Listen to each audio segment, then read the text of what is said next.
Okay, so the Fed's just raised the interest rate again, 0.25%. And what does that mean? Are we going to see some type of crazy recession come because they're going to continue to raise and raise and raise? And how do they think?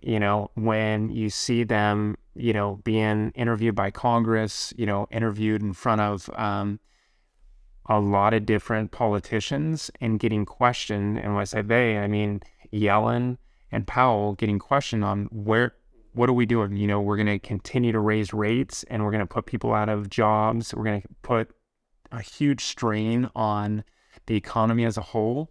And where are we going to go with this? Is this going to help out the whole economy of the United States? And I think we're at least showing signs that they're going to slow down, and they have a little bit, because I think this last 0.25% hike is the last 0.25% hike, or at least last hike that we're going to see in some time.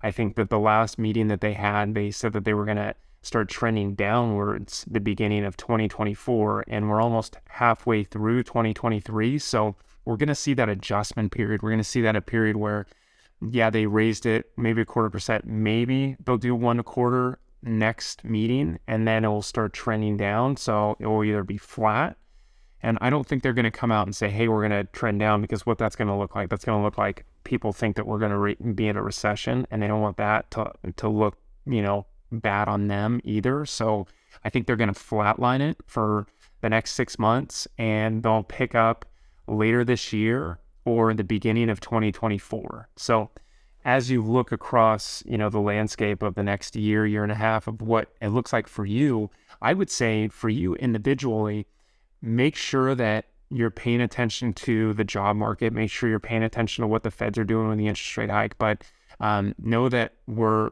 not going into the scenario where they're going to raise it another 0.5%, 0.75%, and still go, and we're going to hit 10%.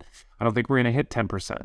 But we were getting close there. We were, at 7.125, 7.25%, and now we're back down to about 6.5. So we're hovering right around there, which is honestly the average of the last 50 years. So I think we're going to stay there for a while. I think you just need to be heads up on the data that you look at and the research that you do, and just make sure that you're working with professionals that can provide that value too. Thanks for watching.